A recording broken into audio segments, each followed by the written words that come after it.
A happy new year from our friends over at Manscaped. The ball has officially dropped. That doesn't mean you have to drop the ball on your balls in 2023. Whether you're a New Year's kiss or not, the leaders in below-the-waist grooming have you covered for your much-needed resolution of bringing sexy back. I will not do the song to spare you all there, but get 20% off and free shipping at manscaped.com/chat and use promo code chat. ESPN has put out a new 2023 NFL mock draft, so we're breaking it down from 1 to 31. Thanks, Dolphins, for getting your pick taken away. 1 to 31, beginning with the Houston Texans. This is based on their order, so don't blame me. Houston Texans take Bryce Young. Get a quarterback. If you think he's the guy, despite the very valid size concerns, you take Bryce Young, number 1. Number 2 is a bit more interesting, I'll call it from that standpoint. Jalen Carter. Now, the Matt Eberflus defense wants to have that penetrating dynamic 3 technique. Carter would be a fantastic fit. Could also argue for Will Anderson. More on him in a little bit. But there are 2 teams entering the final week of games that could get the number 1 pick. Who is it? HOU for the Houston Texans, CHI for the Bears. Who ends up getting that number 1 overall pick? Bears win. Oh, they're not going to get it. Texans win. Bears lose. They get that pick. Otherwise, it goes to Houston. Get your predictions in for me in the comment section. Will Anderson, number 3 to the Seattle Seahawks. I think Seattle, assuming they get number 3, is like, this is great. QB's going to go 1 or 2, and we'll take either our choice of Jalen Carter and Will Anderson, but you got a great situation of just settling for the 1. Seattle with Anderson, all aboard it there. Tyree Wilson, this is the Jordan Reid mock draft from ESPN, by the way, goes number 4. They need pass rush help. I think he is a really good replacement for J.J. Watt. Can play some inside, outside, predominantly outside. Obviously, not quite the same as J.J., but I think Wilson would be a great fit for Arizona. They also would love to trade down if a team wants to go get a quarterback. No trades in the mock draft. Instead, C.J. Stroud goes number 5 to Indy. My concerns are going to the CFP were, can he make plays out of structure? Can he be that more? He's not a bad athlete, but can he be more mobile running the ball? And he was. 1 game does not make a prospect, but the concerns around Stroud, you've got a game you can point to and go, yes, but he did it there. That matters. Bryan Bresee, number 6 out of Clemson to the Detroit Lions. I mean, him, Aleem McNeil, and Aiden Hutchinson. Let's have some fun up front. I love that fit for the Lions. This is where things get interesting. Will Levis goes number 7 out of Kentucky to the Las Vegas Raiders. Josh McDaniels, quote-unquote, gets his guy. I'm not sure that's a route you want to go. Levis has the arm talent. There are moments that look very special on film. I get that. I know the supporting cast was not very good in Kentucky this year. The supporting cast, he was just not that good this year. I would be scared of Will Levis if I were in charge of drafting a team.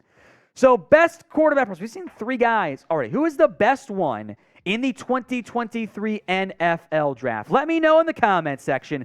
Who is your number 1 prospect? It's the pinned comment on today's video. So, if the ad break comes here on YouTube, take advantage of it. Head down there. Let me know who you think is the best QB prospect in this year's draft. Myles Murphy, Clemson to the Falcons. We'll go in-depth on each prospect throughout this off-season. I'm not going to go too far in-depth on each guy.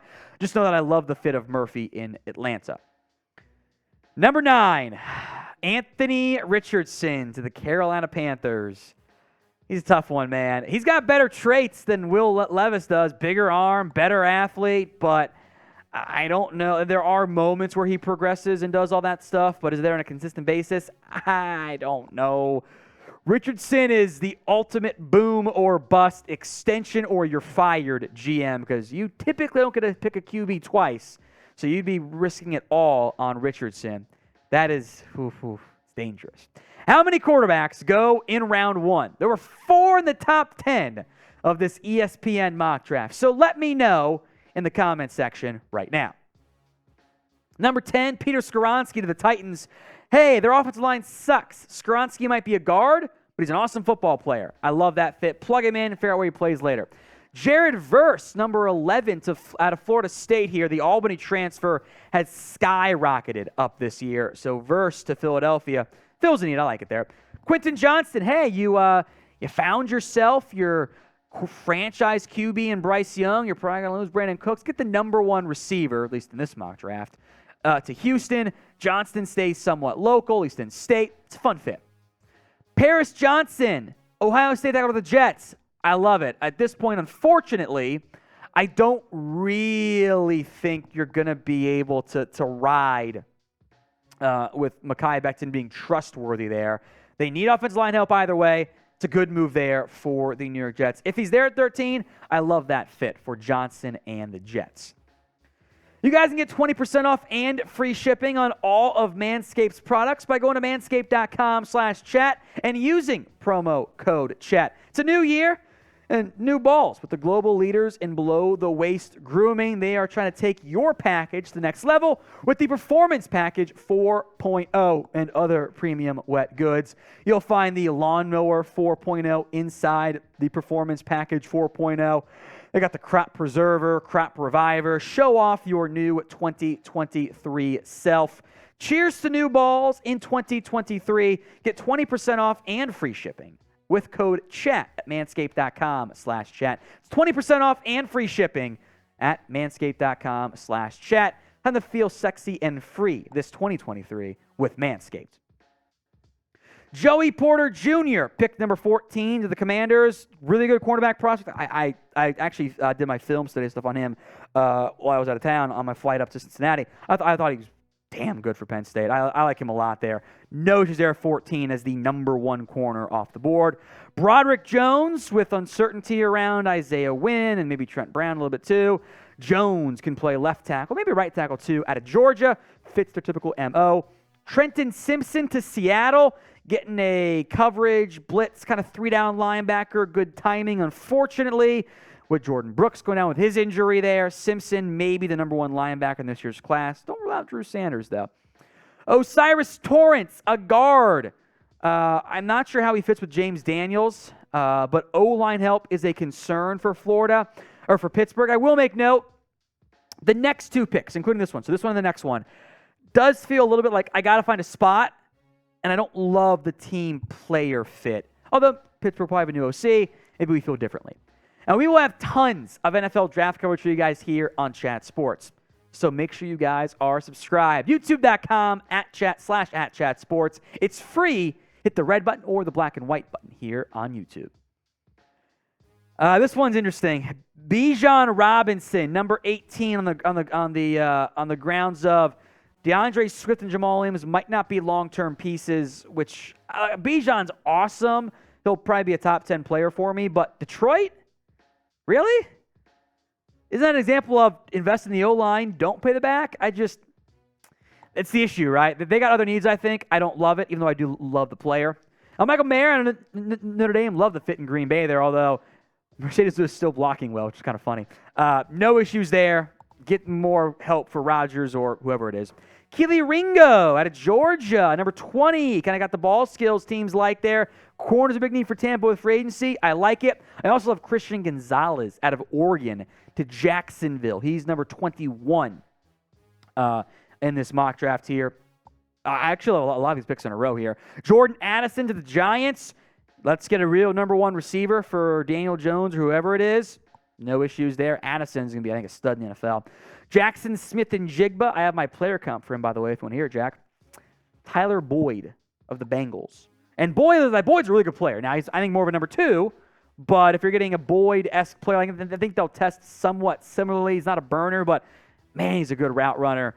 You're probably hoping for more of a Keenan Allen type. But I think JSN, despite missing all this year, is still worth a late round 1 pick. And the Ravens, my God, they need wide receiver help. Some sleeper prospects coming up here-ish in this mock draft. So name one for me, probably round 1 sleeper. Let me know who you think big media is sleeping on right now. 3 straight receivers, Jalen Hyatt to the Chargers. I love Mike Williams, Keenan Allen, Josh Palmer's nice. LA doesn't have speed. Herbert, Hyatt down there somewhere. It's a good play call. Cam Smith to the Minnesota Vikings. That is the South Carolina cornerback. Corner's an area of concern for me for Minnesota. A lot of guys banged up. Smith's a good player. Makes sense. Lucas Van Ness, defensive end. I don't know if end is the biggest need for the Bengals, but it's not a need, I guess. And Van Ness is going to be a better athlete than what A.J. Epinesa was coming out of Iowa. Darnell Wright out of Tennessee, another Tennessee Volunteer here, to Denver. He's a right tackle. I would wonder if DeJuan Jones is a better right tackle, but we'll know as things go on. It's January. There's a couple months to go here. Fills a need for Denver after all. Devin Witherspoon is a little skinny. I'm not sure he's that slow, but he is a highly productive ball skill machine. He's the type of player I think Dan Quinn is going to love. I like that fit. Witherspoon out of Illinois to Denver at 20. That's going to be very popular, I think, late round one mock draft selection. Brian Branch, who's kind of a safety nickel corner hybrid. We'll see how much longer Jordan Poyer and that dynamic safety duo in Buffalo is there for. Branch would be a fantastic fit. As kind of an overhang guy, can play some nickel, can play some strong safety. I don't know how much longer Micah Hyde and Jordan Poyer will both be there. Branch could be one of those players. It's great value here for Buffalo, too, at number 29. BJ Ojulari out of LSU. It's a little early for me. This is the first pick. I'm like, I don't really know about that one there, Jordan. But he's a good mock draft. I think he's better than Kuiper McShare, to be honest. Ojulari at 30. Edge rusher late round one. It makes sense. Clark Phillips out of Utah. Undersized. Might be a nickel. I think he's a damn good football player. I like Clark Phillips a lot out of Philadelphia. He goes 31. That is the first round. So grade this mock draft for me. We're going to get to some other prospects I think are worth mentioning briefly. But grade the mock draft. A, B, C, D, or F. I'm giving it at least a B. I thought for ESPN, that was a really good mock draft. My last one, the 31 prospects, I think we had like 3 or 4 different, so we see it similarly. So I like the mock draft from Jordan. Some things I tweak, sure, but it's a quality one. Let me know what you guys think in the comment section. Some other NFL draft books I want to mention briefly here. I know there's a lot of love for Zay Flowers. I'm not that high. Maybe Josh Downs could be in there too. Darnell Washington from Georgia, one of my guys, late round one. I love him. Saka Ika, if you want a fatty that helps stop the run, he's good. I like him a lot as far as I'm concerned. Maybe not the most elite pass rusher, but he's a good football player. Nolan Smith out of Georgia. Injuries, limited production, but Georgia defense player, typically a good bet. Antonio Johnson, also a good option there out of A&M. That same kind of overhang safety to keep an eye out for moving forward.